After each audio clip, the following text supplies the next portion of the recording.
I feel so lucky that I had the experience with him and the bond with him. And I hope that everyone can find a heart animal or heart pet in their lifetime because it's such a beautiful gift.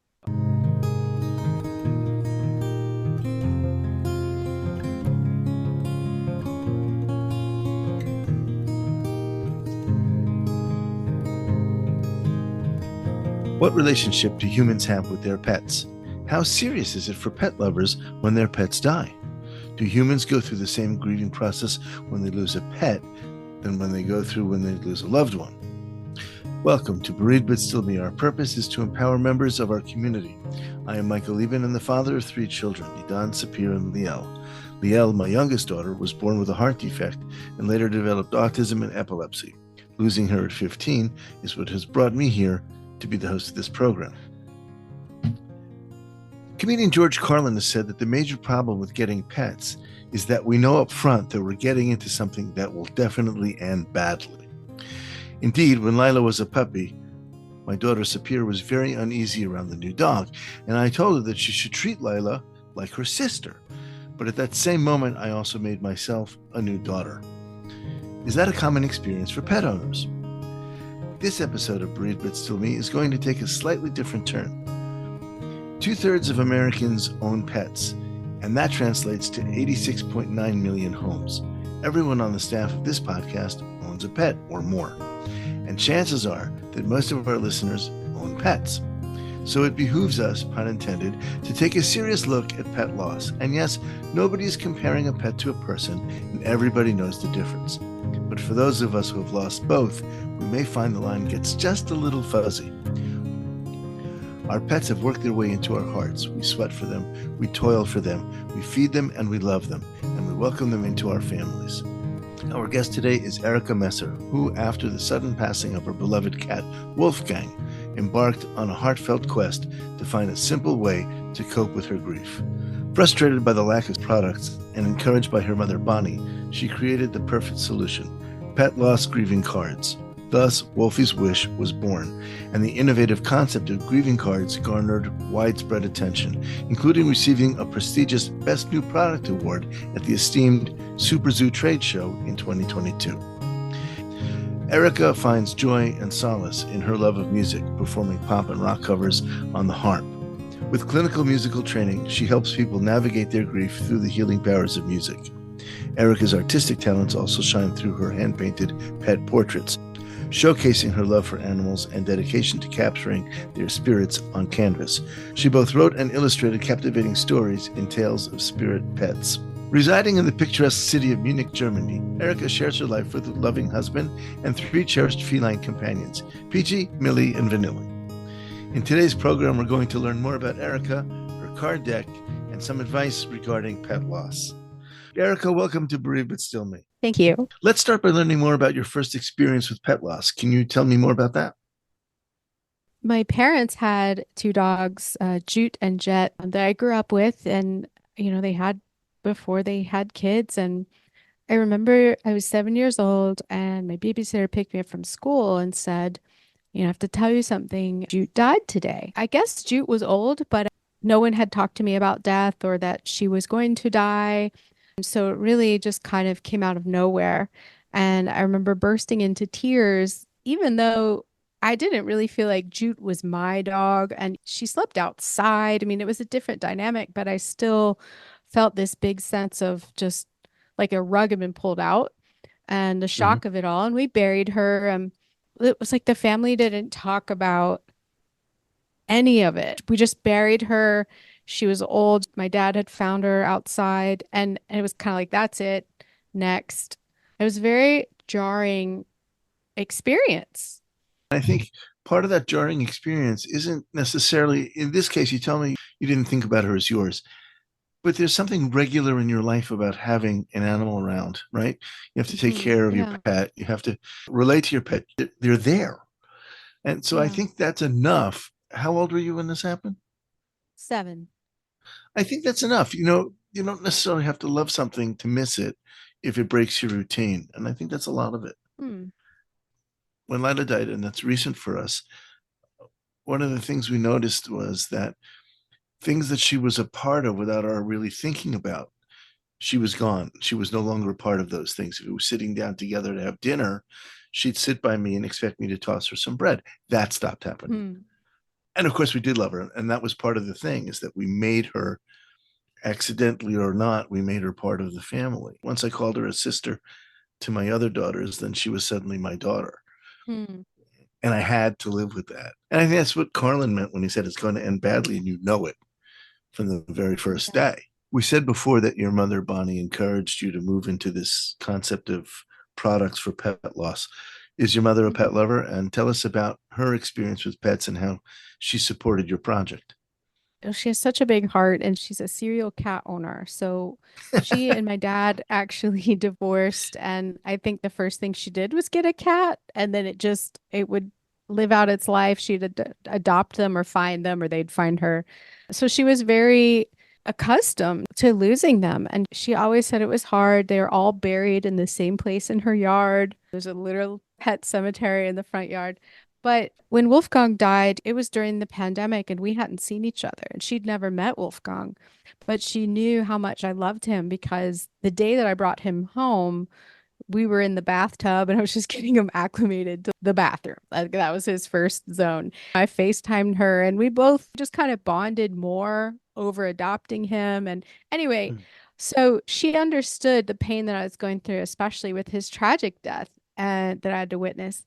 So I would talk to her every day. I just really needed that comfort and regularity of that and someone that would understand. So I would share with her like, Mom, I didn't know where to look, but I found this and I meditated and I decided to write this letter. And I would day after day share with her these little tools that were helping me along is when she said, I think you should make that deck that you couldn't find. You were looking for a pet loss deck, like an affirmation card deck, something Mm-hmm. simple. And it sounds like you've been doing that because every day I talk to you, you've got one new thing that's helping you just inch a little bit further on in your grief journey. I just said, that sounds hard. I don't know how. And I'm grieving, right? I'm busy. But my mom is gently persistent. I would never say she's a nag. You wouldn't know it. She's You're very gently kind. persistent. It's true though. I'm very You're very lucky in kind. that regard. Well, she In did have that a really good regard. eye there because she saw what you Yeah. were doing was essentially building these affirmations by having one more thing to say every day. She had a good eye for that, and that's to her credit. And we'll say that she was gently encouraging. Yeah, she was. She was so kind during that whole period and just listened and was there for me and Mm, showed up for me, which is what I think everyone needs. No matter the type of loss, we all need hmm. someone that's just going to be there and nod. Like, yep, I'm here for you. I'm going to show up for you day after day. And that was my mom for me. That's very much the same, also, I think, with human loss. A lot of times people come and they want to say something because they feel they have to. And one of the best things I think is just say nothing, just be there for the person. And that's the best you can Mhm. do because you're guaranteed to say something that's going to make somebody feel uncomfortable. But if you're just quiet, then the person who's going through the loss can say what they want to say, or quietly bend the conversation in a direction that's more comfortable for them. So I think you're right about that. You said the tragic way in which you lost Wolfgang. I didn't know this. Do you want to tell us about that? I always hesitate on how specific to be because I don't want to trigger anyone or invite trauma on them. But my friend killed Wolfgang. She opened and left the bathroom window open after we told her we don't do that. This is the first time at our house. Uh-huh. And she did it anyway. And I said, Wolfgang is obsessed with this window. It's our bathroom window. If we do open it, we just hold it, let the steam out of the room, and then close it because it goes Right. out to the roof. It was in the morning. It was like the next morning she had taken a shower and I was straightening up because I was having someone come over and I noticed the window was just wide open. And I was like, Oops. what? Why is the window open? Okay, so long story short, yeah, he was outside on the pavement, still alive, and couldn't walk. But of course, tried to stay calm and got his carrier, got an Uber. I had the emergency place to go. And it was just like, okay, I wanted to throw up the whole time. I was like, this Oh, feels like a nightmare. But I just went into handle this mode. I don't even know what you call that. But he died thrashing in the carrier, like right as we got to the vet. So it's quite surreal, really. And I can't unlive that. I can't forget that. And I don't really want to. I think that's dangerous for my health, but I also try not to dwell on it. When my thoughts go there and replay it like at night, and I just say, yep, that really happened. And I put my hand on my heart. I go, but I'm okay. And tomorrow's a new day. some of our listeners who are not pet owners are going to wonder why we are investing so much time and energy in this. In your case, I think because you were there and you witnessed it, and of course, these animals mean so much to us, they come into our hearts. You want to speak to that? I think anything that we love and care about, once it's gone, whether it's your favorite mug, you know, there's a little bit Mm, of grief over that and like, oh man, but yeah, something that we care and love. And I nursed him. He had eye herpes as a kitten. No one wanted him. And then to just boom, it's gone. And he suffered. And I had to watch him suffer and I couldn't do anything. Really changes a person. And pets, I've had pets. Like Jude was part of our family. She was just mm, always there, right? I mean, she was there from the time I had my first word, but she wasn't mine and she didn't sleep with me and she didn't rely on me. Wolfgang was my COVID companion. That's why I got him. I was with him 24/7. I took care of him. He slept with me. That kind of relationship is different. I've never really had anything like that before. And I think it was the combination of it being the pandemic. And I would say that he's my heart cat. I didn't know what that meant or hadn't heard that term until I started looking into pet loss grief and heard someone else say it. And I instantly knew that's what he was. He was yeah. special in a different way. And I really look at it as I feel so lucky that I had the experience with him and the bond with him. And I hope that everyone can find a heart animal or heart pet in their lifetime because it's such a beautiful gift. So to explain it, I can't. I think people that understand will have lost a pet and probably a heart dog or a heart cat or heart rabbit. And the ones that don't, that's okay. But I think that the pet loss grief really needs to be as valid as any other loss. I think we can agree that a pet is not a child, a pet is not a human. Right, right. But I think we can also agree that the pain, perhaps different, is very real. And I only came to that recently, this past summer, when we had to put Lila down. She was 15 and it was clearly the end. And at the same time that we were making that decision, we were 10 and a half years away making that same decision regarding my Mm, daughter. And we were mm. clearly in both places in time at the same time. Now, again, I want to be very clear on this. It doesn't mean that it's the same, but it does mean that it's very real. And grief can be And triggering, right? It can bring up unresolved grief or grief from the past. I've heard a lot of counselors talk about cumulative grief. No one is taught about how to grieve. No one is prepared. There's no school that teaches you this. right. It's something we all have to experience and find those solutions to. So it's been a strange journey for me, but very fulfilling, very rewarding, and interesting. You are listening to Bereaved But Still Me. If you have a question or comment that you would like addressed on our program, please send an email to Michael Liben at michael@bereavedbutstillme.com. That's Michael at bereavedbutstillme.com.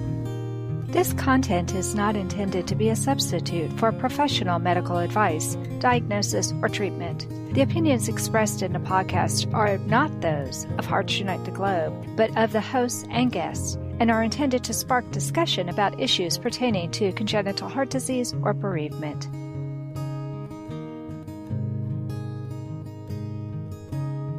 Erica, we talked about your experience with pet loss and how your mother encouraged you to use your talents to help others who were experiencing loss. Can you tell us about how you came up with your idea for pet loss greeting cards? I think what I was looking for originally was just something really simple. The only thing I could really find were books. And so in talking with my mom, she said, at least one a day affirmation cards I think would be really helpful. I know a lot of my friends would like that. Why don't you just start writing down what you've got and I'll help you. We'll go through it. And it wasn't until I sought my own professional counseling I needed someone to check in and tell me I was going to be okay, or if not, what to do. Once I learned that a lot of people that experience pet loss grief were having similar symptoms and side effects that was the real trigger to say, wow, this isn't talked about. I didn't know that. I didn't know that pet loss counselors existed until I needed one. And I really struggled to find those resources. So it really was a really turning point for me. And that's when I said, all right, mom, I'm in 100%. I don't know how to do this. I don't know what's going to happen, but we got to do something. So I actually flew home the next week and I just was like a maniac on a mission, wrote out the cards by hand and shared them with all my friends and family and decided to have them printed and fundraised. And I'm kind of fast forwarding through this part, but it really just happened on its own pretty organically. And I would just cry and burst into tears when people I barely knew were donating $500 Oh my. towards the first printing. I couldn't believe it because I think we all have tried to do a lemonade stand or tried to do some kind of fundraising, and Yeah. it's like pulling teeth. So I knew we were onto something, that people responded to there being a need for treating pet loss grief. The funny thing is, Michael, a lot of people thought I was making sympathy, like bereavement cards, like note cards, and were Mm. giving money anyway. And when they found out what I was doing, they were like, whoa, I didn't even know that was a thing. And I said, it's not. It's the first one that I could find. Right. So it kind of gave me some momentum and some purpose. And I think honestly saved me in a lot of ways. I have to be honest, I didn't know until just now that there was such a thing as pet loss grieving counselors. I had no Right. idea that existed. I didn't either, but I really wasn't okay. And I had gone to a regular counselor and she just wasn't relating to me. I didn't feel like she understood what I was going through. And I felt like I'm going to go a little deeper and dig around. And that's kind of how I found a pet loss counselor, which was kind of scary to reach out to and say, hi, I think I've lost my mind. Can you confirm? I can confirm, not knowing you very well, that I don't think you've lost your mind. Well, thank you. But you're welcome. But I do understand. Again, we have this thing, Friday nights we sit down for big dinner together and we cut bread and pass it around. And my hand naturally now picks up a piece and wants to throw it Mm. back on the floor where Lila is waiting for it. Oh, She knows when she sees us sitting together around the table, there's going to be bread. And for a while, I've been going through this motion of sort of almost tossing to the floor, but not actually doing it. And my daughter saw it and she didn't like it. She said, "What are you doing? It just looks weird."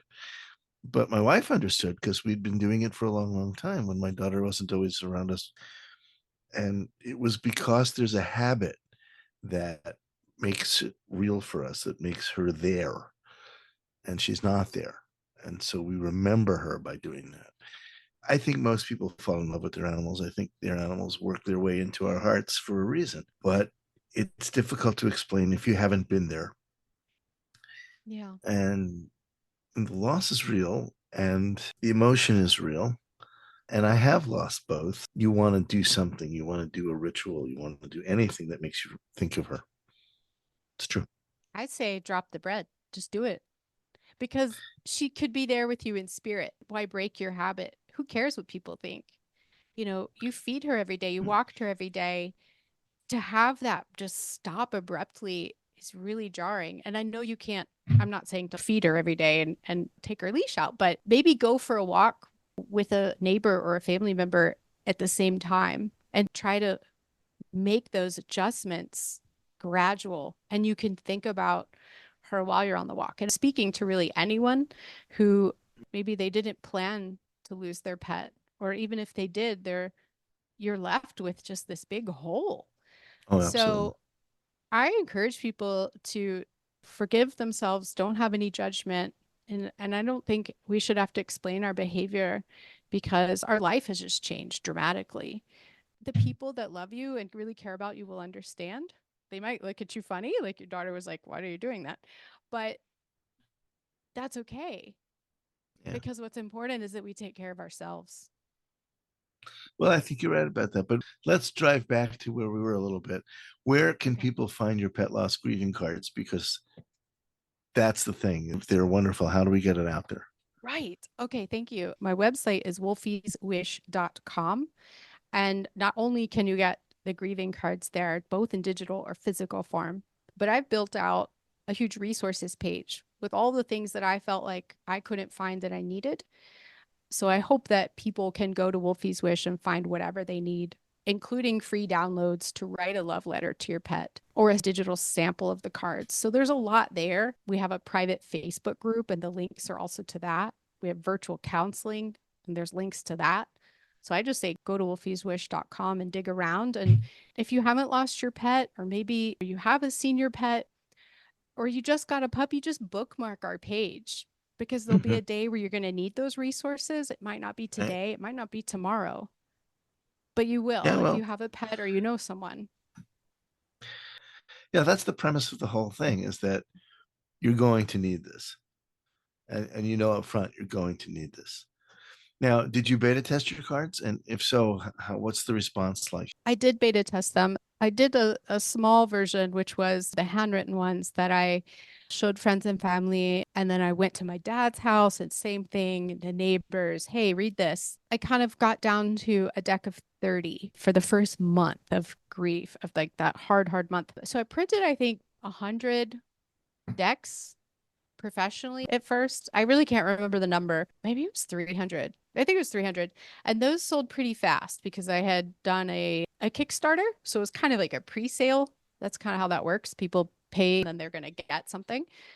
And those were gone. So then I went, wow, all right, let's print more. Let's go and find a different printer. And so it became this journey of, all right, well, that worked and that worked. I don't recall changing the text that much, maybe just rewording things a little bit, but it's pretty much been the same text. And then I just design different decks with that text. And I even license out the text to companies so they can design it however they want, put their brand on it. It's been quite a crazy ride.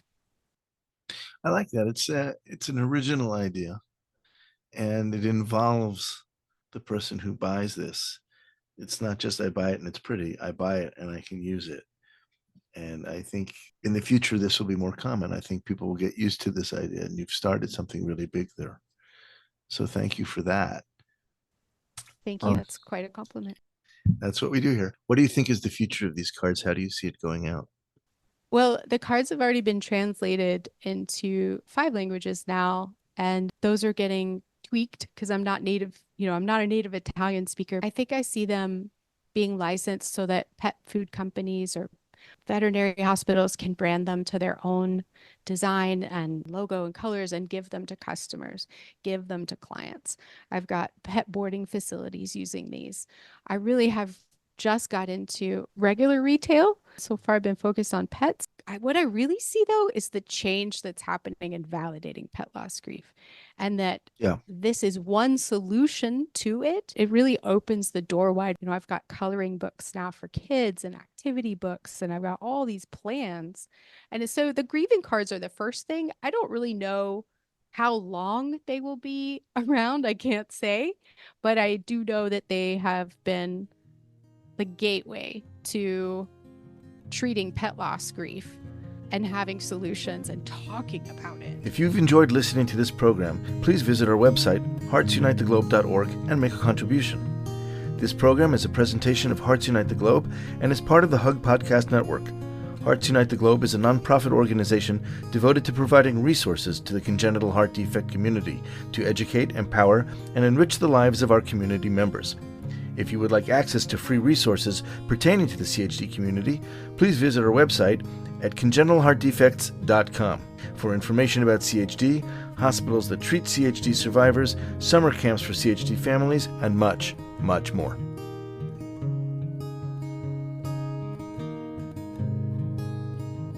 Erica, some people lose a pet and then they say they won't ever get another one because the pain of losing a pet is too great, or perhaps they don't want to dishonor the memory of their beloved pet. How do you feel about that? And what do you tell people if they ask you? These people are very aware of what's going on, and I think that's great to acknowledge that. For me, I knew I wanted to get another pet, and I didn't feel like I was going to do a disservice to Wolfgang. I think opening my heart again to love is worth the pain of losing another pet.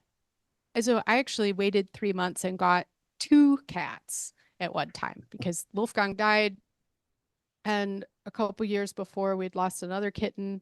So I said, I'm getting two, one's for insurance and their sisters, whatever. But I look at Vanilli every day because I don't know if she's going to get sick. I don't act as if she's going to die. But I looked at her today, actually, and I said, you're going to break my heart so bad. Wow. Like, how am I going to get through losing you? I hope it's a long time from now. But I just looked at her and went, you're going to kill me. And I kind of laughed at it and went, all right, but I've been through fire before. I can get through it again. And it's worth it. It really is. The I have to say joy, here, I think you already know. We had Lila for 15 years, and from day one, I knew this was coming. And it could have been 25 years. It could have been 125 years. Doesn't matter. When it comes, and it hurts. Yeah. That's a toughie. Yeah. I don't have an answer for everyone. I think people have to do what's right for them. But I will say that over time and knowing now that there are more tools to cope with grief than there were when I was a kid, when I was a teenager, there are people that's their profession now, is to help you day by day, Yeah. week by week, get through it.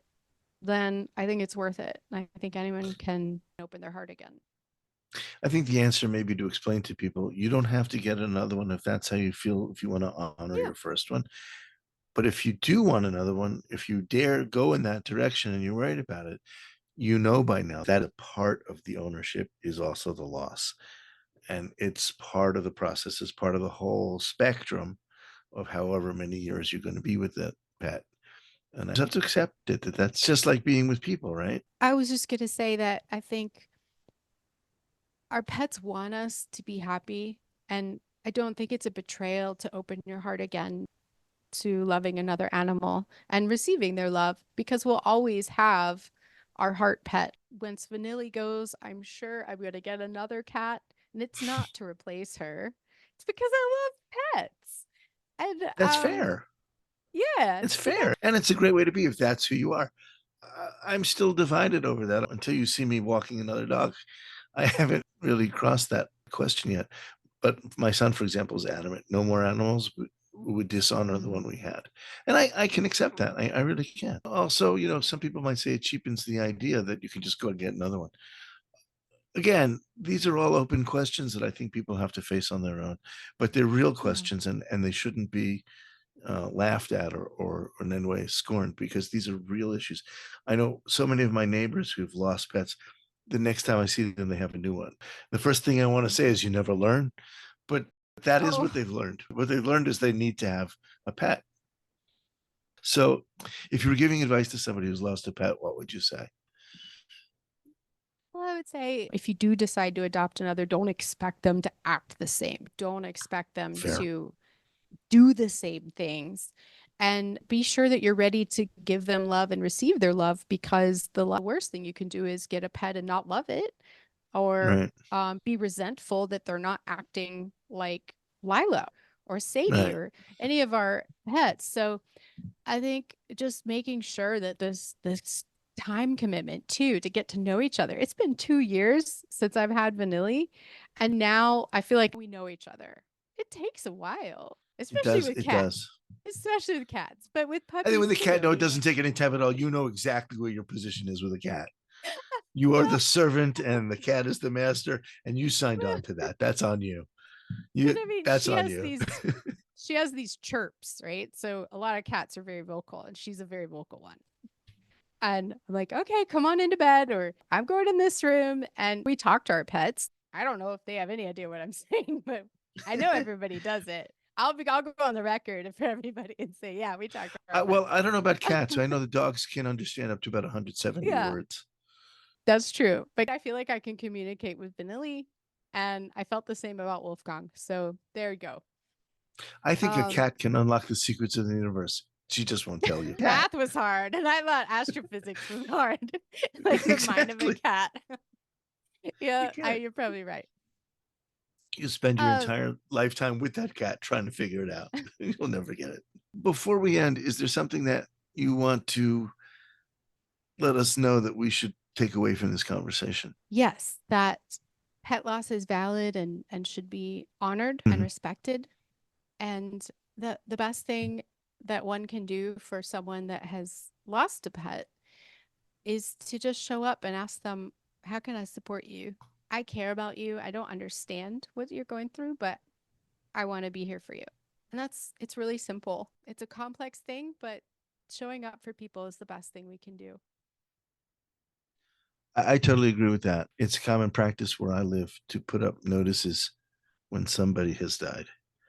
And then you're open for being visited for that period of time. Our neighbor downstairs, when we moved in, she had a dog which she had apparently almost 15 years. And when that dog left, she put up the same kind of notice, intended to look like a death notice of a person, because that's what that dog had meant to her and her family for that many years. And so seeing the notice, we walked in and sat with her and comforted her as we would for somebody else. Again, I want to stress that we all know the difference, but at that moment, it matters less. What matters is that they're experiencing pain. That's beautiful. Erica, thank you so much for joining us on Bereaved But Still Me. Thank you for having me. And that concludes this episode of Bereaved But Still Me. I want to thank Erica Messer for sharing her story, her pet loss grieving cards, and her experiences with us. Please join us at the beginning of the month for a brand new podcast. I'll talk with you soon, but till then, please remember, moving forward is not moving away. Thank you for joining us. We hope you have felt supported in your grief journey. Bereaved But Still Me is a monthly podcast, and a new episode is released on the first Thursday of each month. You can hear our podcast anywhere you normally listen to podcasts at any time. Join us again next month for a brand new episode of Bereaved But Still Me.